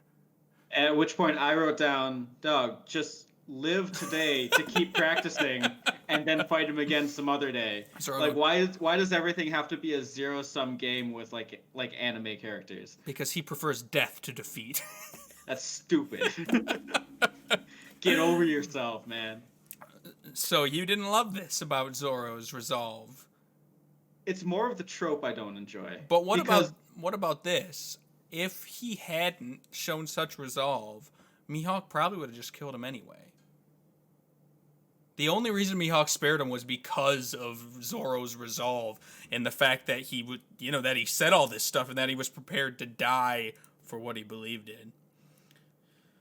See, that's interesting because in the anime, it gave the impression that Mihawk was like, yeah, you're good. I'll let you live if you walk away right now. At which point, yeah, at least that was the impression I was getting watching it. I didn't get that impression with the manga. So here, Zoro's like, I'm going to give you one last finishing move, right? Yeah. And see how it goes.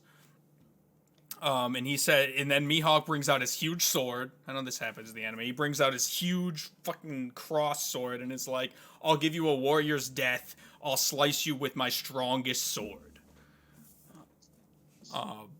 Because at this point, they've already resolved, I'm not backing out from this either. I'm dying or I'm beating you. Right, exactly. And so, Zoro gives him one last attack. It's his strongest attack. They kind of make it look like it's going to do something, but as soon as Zoro hits him, all of his swords just shatter, except one, it looks like. Yeah, except the white one. So two of his three swords just completely shatter. Mihawk turns around, Zoro stares him and puts his arms out and just lets him slice him across the chest. Into which he responds, wounds on my back are swordsman's shame. Magnificent. Luffy freaks the fuck out. This is a cool scene where he just is getting sliced open. There's blood everywhere. But see, I mean, I don't really get the impression that he necessarily feels like he's super strong. But he says, don't be in a hurry to die, young warrior. He certainly sees, obviously, some Yeah, he sees the potential in him. He sees, this is, a worthy, if I was to ever, meet a challenger worthy of me, this guy's on the road to be it. Yes. Yeah, kind of. Yeah, that's the kind of the... Yeah, I mean, I could agree with that.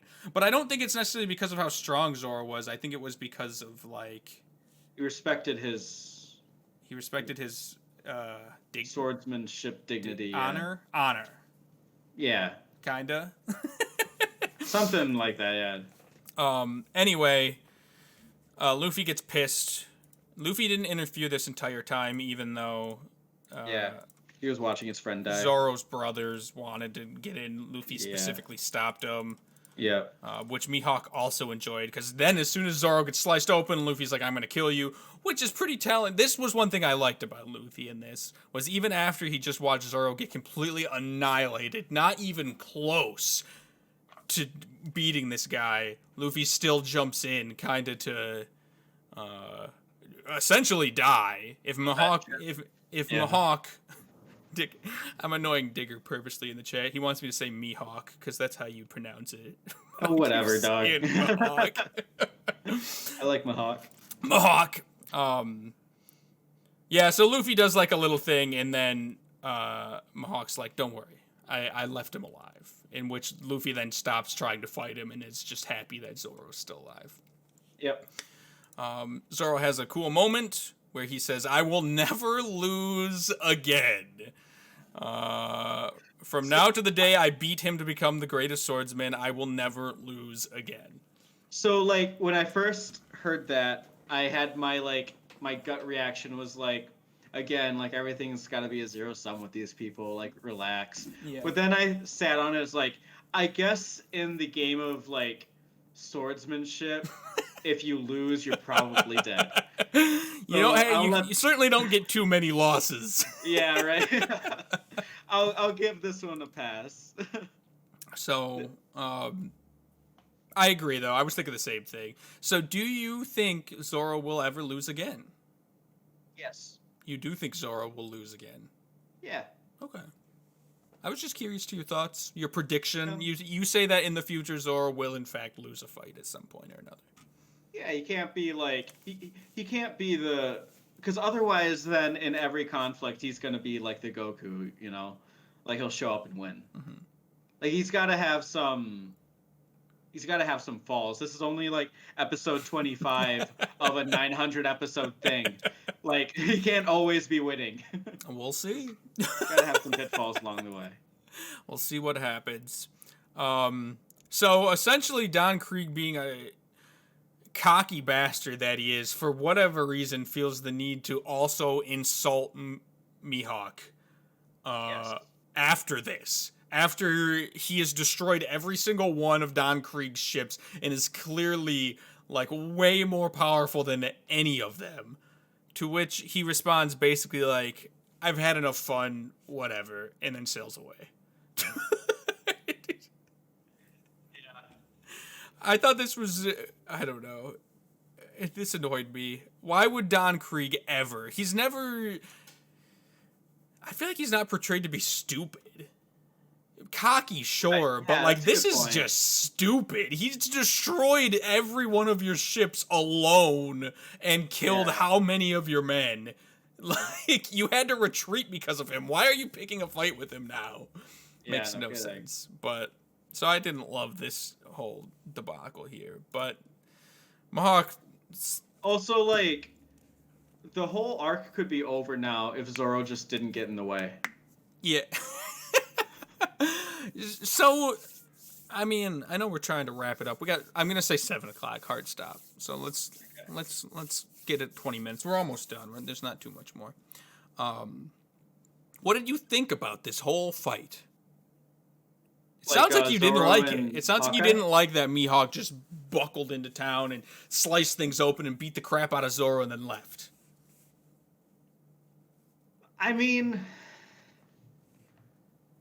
it's interesting. I appreciate that we're getting like insight into what the Grand Line is, because they've kept it so vague. Mm-hmm. Like it's always just this ambiguous thing, like the Grand Line is so dangerous, you'll never make it. Mm-hmm. But now we're getting like, here's a little bubble of like what the Grand Line has in store, Mm-hmm. and it's only one guy, and we're seeing the destructive power of him. Yeah. And then like as quick as he showed up, he's leaving. It's kind of interesting in a way, I guess, because like it's still keeping that aura of mystery about the Grand Line Mm-hmm. in general, but it's giving you a tease, you know. Yeah. The fact that it happened here and now, I don't know. I feel like it's a bit out of place happening here and now. But also, like, I don't know. I guess like I'm pretty indifferent about it because like the more I think about it, the more appropriate it seems to have him interject into like this really badass antagonist. I think it would have had more an impact if they went with what you were just suggesting. If like he was, instead of like mocking the man who destroyed all of your crew, he showed a bit more fear and like, if he reacted in a more appropriate way, Mm-hmm. like, okay, now we're getting this bubble of the Grand Line coming into like current events that we're witnessing, Mm-hmm. and we're seeing the destructive power and the residual effects it has on the people that we're interacting with. So like if Don Krieg was like, oh my god, like I like having a PTSD kind of reaction to seeing this guy, I think his I think Hawkeye's presence would be a bit more powerful. I can agree. I thought it was a weird choice to end it Yeah. like that. It was but then again, it's also kind of more powerful that I didn't think it was a good reaction from Krieg. I felt like it was a little bit out of character from what we've been shown so far. But I think it was good insight into Mihawk's character because he just kind of showed that. I guess it kind of proved that the only reason he did it was because he wanted to. It wasn't for any. It wasn't for money. It wasn't to prove anything. He just wanted to have fun. That was fun to him. Was just messing with these newbies on the Grand Line, and so like Yeah. it kind of shows just how much further away he is in terms of like power level, for lack of a better term. Yeah. Right? It's like I don't even need to bother with you. You know everybody knows it. You as the reader, you know there's no way Krieg wins that. Like, so I guess there was no need, I guess, for the fear, but yeah. It was an interesting choice. I feel you though. I Like feel you. also like in the grand scheme of things, like what did we gain out of this interaction? What did this interaction add to the narrative of Well, this arc? not of this arc specifically. I mean, Yeah, specifically of the like in the grand scheme of things, it adds to the narrative like exactly what I said. Like we right. get this little tease of the grand line, Mm-hmm. but in this arc, like what did that accomplish? Yeah, I don't think it was meant to accomplish anything in this arc. I think it was solely there for the greater narrative to kind of show Yeah, that there are more powerful people. So essentially, they're saying Don Krieg is the strongest in the East Blue, and it's like, well, that if he's the strongest in the East Blue, and this guy's that much stronger, like by the time you get to the end of the Grand Line, I think that's the only point it's trying to make. But I agree, they could have cut it out of this arc and nothing would have changed. like, yeah, Aside from Zoro character development a little bit, but it's like, yeah. But that can happen literally anywhere. yeah, yeah, I agree. Because like all this was literally just this pocket of narrative that came in and left as soon as it appeared. Yeah, I think that was the point, though. I think it was supposed to be unexpected, and uh, doing it again, like you said, against the strongest guy in the East Blue makes sense. Just because it's like, yeah, this is clearly the strongest guy they've met yet, and then you have Zeph kind of one-upping him in a way, and then so that kind of shows that there's some power there, and then you also have Mihawk just coming out and destroying everything. So you're getting a couple different angles of like different power levels here, I guess. It But might be too much because we already have like Zeph challenging the power of Krieg. Now we have this unknown coming in challenging the power of Krieg. well, I feel like sorry, go on. I don't know. It's if we want to keep the aura of power around Krieg and keep this like a menacing conflict for the characters, I think introducing like him might be a bit too much, stepping over the line. Because like now after this guy appears, like what's left of Krieg? He's just a guy now. Well, he's not though, because then Luffy goes on to fight him and have a lot of trouble with it. And so it shows that Krieg and Luffy are on very similar levels. And so if Krieg and Luffy are on very similar levels, Luffy's really going into something he is not He's not prepared prepared for. for it, Yeah. So I feel like that's all it's trying to show. Krieg was there so you could gauge how strong Luffy was. And I feel like that's mainly the point of him being there. At the end of the day. Yeah. But again, like remove Hawkeye from the equation, and you still have that like comparison between Krieg and Luffy. You still have yeah, but you don't have the comparison to the Grand Line and Luffy. Yeah, but then like you can always see that's the thing with him being like this random bubble. Like you can put that anywhere, and that comparison is now made. Yeah, but I don't know. I do think it made the only places I could really see it fit if he wanted to do it, like, yeah, I don't know. But I feel like this is as good a spot as any. Yeah, the I guess the fact that like he is specifically the reason why Krieg came out of the Grand Line is fair. Right. Yeah, so we have Krieg retreating from the Grand Line, Yeah, and now we see, have the reason he retreated. yeah, see, I think if Okay. Mihawk had just shown up, it would have been a little more annoying. But yeah. it has been pre-established that they retreated the Grand Line for like because they were too weak, and I think it's even established. They talk about Mihawk earlier being the greatest swordsman. I don't know, but They talk about him only when someone asks, "Why did you retreat from the Grand Line?" and someone says, "Oh, this hawk-eyed warrior." And everyone's like, "Hawk-eyed? That must be Hawkeye." I think you're right. Yeah, Yeah. that part kind of annoyed me. It annoyed me a It little annoyed bit. me. It annoyed me a little bit that Hawkeye was shoehorned in. It felt. I get what you're saying. On one hand, I see the pieces. It wasn't completely random, which I give Right, credit to Oda yeah. for. It wasn't completely random, but also at the beginning of this arc, when I think the two swordsman bounty hunter dudes, Zoro's friends, appear.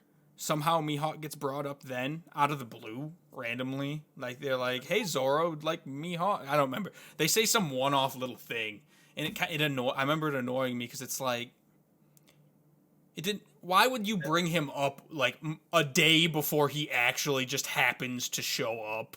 Right. I don't think that happened in the show. No. It. I know what happened in the manga. It was a little annoying, but I digress. We've gotten out of track. The moral of the story is, you don't love it, but you don't hate it. Yeah. Essentially. Yeah. That's a good way of putting it, I guess. Completely middle of the road. Like, I guess I'm more leaning towards liking it as opposed to hating it. Okay. I mean, it's world building essentially. That's really all it is, which I know you love. I appreciate. At the very least, I appreciate it's there. So I'll give it points. Okay, so like a C plus. Let's give it a B. Ooh, a B. All right. 15 minutes left. We were gonna keep going, but actually, I am gonna make the call to jump over to fan questions right now, because pretty much next is the Sanji gets some fights in and Luffy gets a fight in with Krieg, and that seems like a good thing to cover next episode. Yeah. And then we'll go over Zoro's backstory as well. Episode 25, which was gonna be our like soft stop, was Pearl enters, and then it's that fight, and then the Krieg Luffy fight doesn't begin until after that. Well, we'll go over the Sanji Pearl fight next time. I think that'll be a whopping place to start. Well, we need to cover the Zoro background first. That's true. Yeah. So that'll be good. In the meantime, we have some fan questions. Are you ready? Yeah. All right. We already talked about that last time. So this one's from Digger. Where do you think Sanji's obsession with women stems from? Is it just ladies' man's trope? We kind of already went over that a little bit. Yeah, I think it is. You feel like it's just a trope? Yeah. So you don't think... I mean, you kind of already get his backstory. Yeah. So, yeah. I can't see it being anything but like a trope. Okay. Just a trope, everybody. Simple, trope. Easy. I'm confused by this one. How do you think Sanji ended up shipwrecked and stranded all by himself? Oh, we haven't covered that episode yet. Yeah, so I guess that one's for next time. What do you think Nami is planning to do with the Going Merry? Well, you kind of already know that one, too. Kind of already know that. Unfortunately, you've already read up to Arlong Park, so we're not Yeah. completely blind yet. But I'll think back to when I first saw this happen. Okay. I thought, well, because she was already being shady with one of the wanted posters. I remember not catching who was on the face of it. Mm-hmm. Just like she was keeping it close to her chest, and then she stole the ship. So at the time, I thought she stole the Going Merry to either specifically. I thought, because I was pretty sure it wasn't her face on it, otherwise they would have recognized her. Mm-hmm. I thought it was maybe like a family member, and she was going to go find her family and try to like protect them in some way, get them out of a predicament, figure out what was going on with the one. I thought she was going to find family. Okay. Or what, at least something related to that wanted poster. Okay. Thought she was going to find family. Not completely inaccurate. But not completely accurate either. Right. Do you think Mihawk's overwhelming strength serves as a good end goal for Zoro? Yeah. I mean, end goal, maybe not, but like as far as a long-term goal right now, I think it's pretty good. Because I mean, let's be real. The characters in One Piece are not that three-dimensional. We got Zoro, he wants to be the strongest swordsman. Now we're just introduced to like his target goal. Like, okay, if he can beat this guy who we already know to be like pretty badass swordsman, then he'll at least be one step closer. Or like this is a good long-term goal for him. In terms of like Luffy, we know he just wants to be king of the pirates. Go get the One Piece. There's your long-term goal. Get the hat back. There's your long-term goal.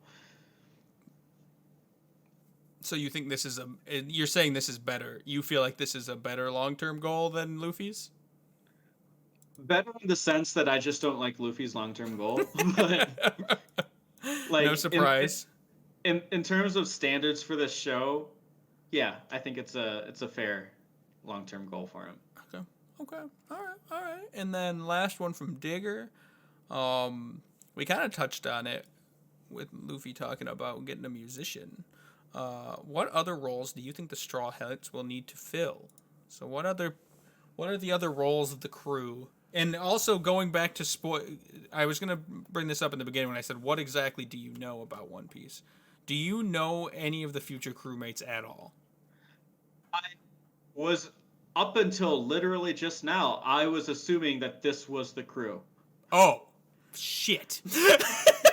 Well, no, that's not... Okay, so for the record, that's not a spoiler.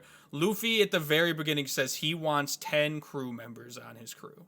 Is that, like, towards the beginning of the whole thing? Yeah, that's like when he's first setting out to sail, he says, I'm going to get 10 crew members. I threw that away because, much like everything Luffy says, I consider bullshit. All right, well, I will own up and say that there are more crew members to come. But the fact that you didn't know that is fun. And now I'm kind of disappointed. I'm sorry. Little spoiler, but not too spoiler, because come on, he's forming a pirate crew. That changes my whole 75 to 85 estimate. Now I know we need like 10 episodes to go over the rest of the fucking crew. Well, but what if he gets the crew on the Grand Line? I don't think that's gonna happen. You think he's gonna collect them all before the Grand Line? Yeah, it's gonna be like the Pokemon League. You gotta collect your team and then go on. And then go on the adventure. Yeah. Well, maybe I'll stick with my 75 to 85. See what happens. All right, we'll stick with the 75 to 85. Damn it, Digger! What a question. I'm just kidding. But to go back to the question, other roles that would need filling. Yeah. So yeah, fodder. to go back. Yeah. What do you? We need cannon fodder. Just throw away nameless faces to succumb to the anger and vengeance of the enemies, with the violence of the enemies. We need. So you're saying like some red shirts? Yeah, we need red shirts. We need a repairman. We need How many slots do we have with like? There's Okay, Nami, Sanji, Usopp, Zoro, Luffy. Is it so 10 5. plus Luffy or 10 including Luffy? It remains to be seen. All right, let's assume 10 including Luffy.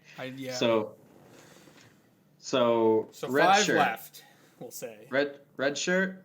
You need one red shirt guy that just is He constantly dies. being He's replaced. the Kenny. All right, all right. Yeah. Repairman. Fairman. Um, horticulturalist. Horticulture. What is that? He grows plants. Right? Gardener. Gardener. Um, the politician for all the diplomacy checks they need to make, Naturally. and Ross from Friends. Ross from Friends is the final. Yeah. Interesting. All right. Repairman, gardener, Ross from Friends, red shirt, And politician. and politician. Man, we're gonna have quite the crew by the time all this is said and done.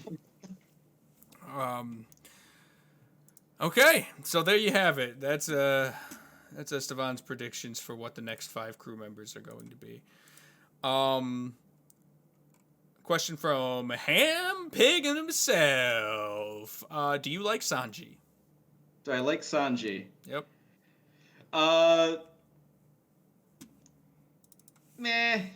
He's not up there. We'll be ranking them at the end of next episode. So Yeah.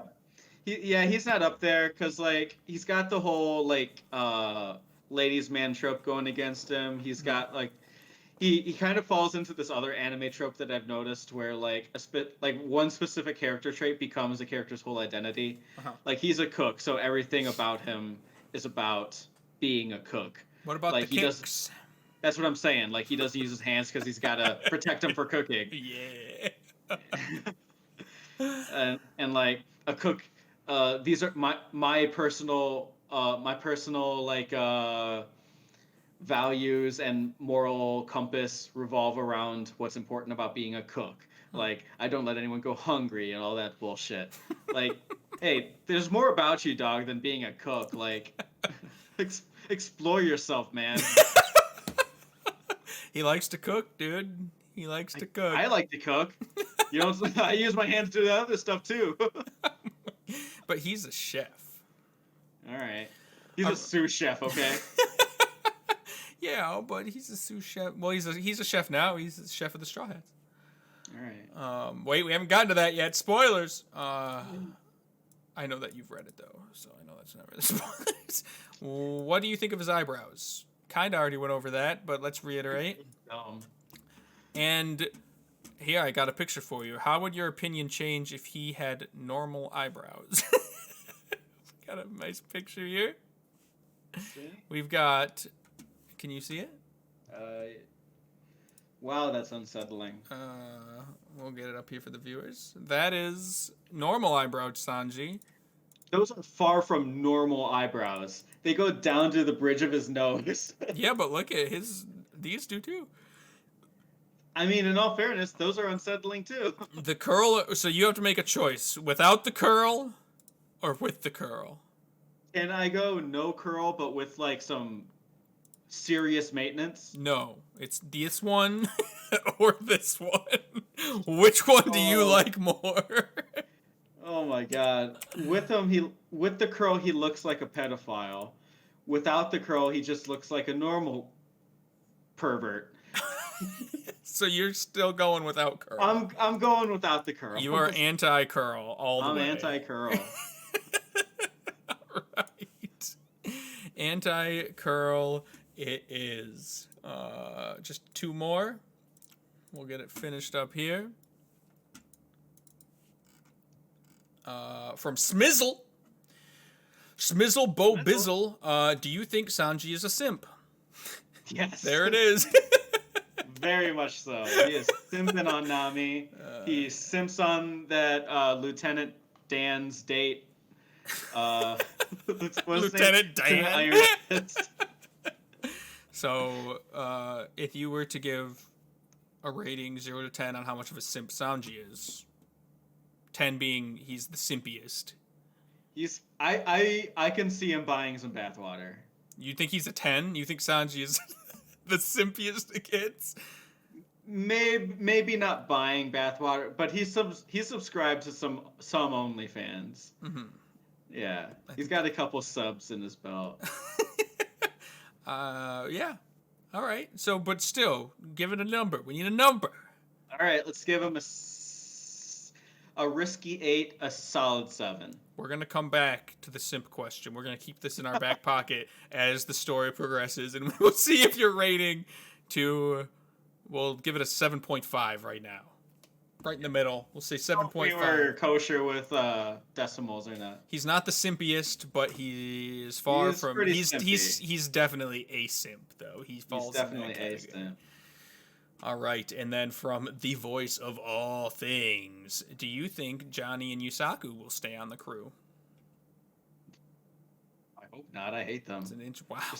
I hate their dialogue. Always calling someone big brother, big sister. Like, I'm just sick of them speaking. You're sick of them speaking? Yeah. They could be. Let them be the red shirts. Politician. Oh yeah, they could be the red shirts. Presumably the red shirt's gonna have to get replaced pretty frequently. It can't be one person, right? Yeah, I'm fine replacing them. So maybe you were They're right. expendable. Maybe you're 1 for 1 so far. Okay, so there you go. These were fun questions. I liked them. So, you only want Johnny and Yusaku on the crew if they die. That's the moral. That's the takeaway right That's there. the takeaway. Got it. That's all the questions that we had today. Yep. Which brings us to time. So that brings us to time at 6:59. Next week, I'm really going to try to get it under an hour, so I'm going to try to be a better... I'm going to try better scooting it along. We'll see how it goes. But this is our first time back. We're still getting back into the groove of things. Sanji's a simp. Remember that. 100 subs. You don't have to have Kobe anymore. Please, people. Look for Panda Man. Like, subscribe, Earn share, some money. all that nonsense. Will we hit the grand line at 80? You're going to have to keep coming back week after week, because at this rate, it's going to be a couple years. Who knows? We'll be old men. But thank you guys for chilling with us here today. I have been the host that continues to disappoint you. And I've been the host that just doesn't really like this show that much. Baratie arc so far, though. Baratie arc so far. Best arc yet? Are you enjoying it more than any of the other ones? The last one was Cat Pirates. Best one yet. Usopp. Yeah, this was the best one yet. This has been the best one yet. Yeah. Cool. The last arc had so much potential if they just made some different decisions. I agree. And we went over those decisions in the last 2 episodes, so you can listen to us go over those if you wanna. On the YouTubes or on any of the places where the podcast be happening at. All right, we're gonna get out of here. Enjoy your dinner. I'm having spaghetti. What are you having? What? Ice. Ice? Yeah. I'm having spaghetti. He's having ice. You guys have a great day. I'll see you, I don't know, in the future sometime. Join Discord. Bye. Bye.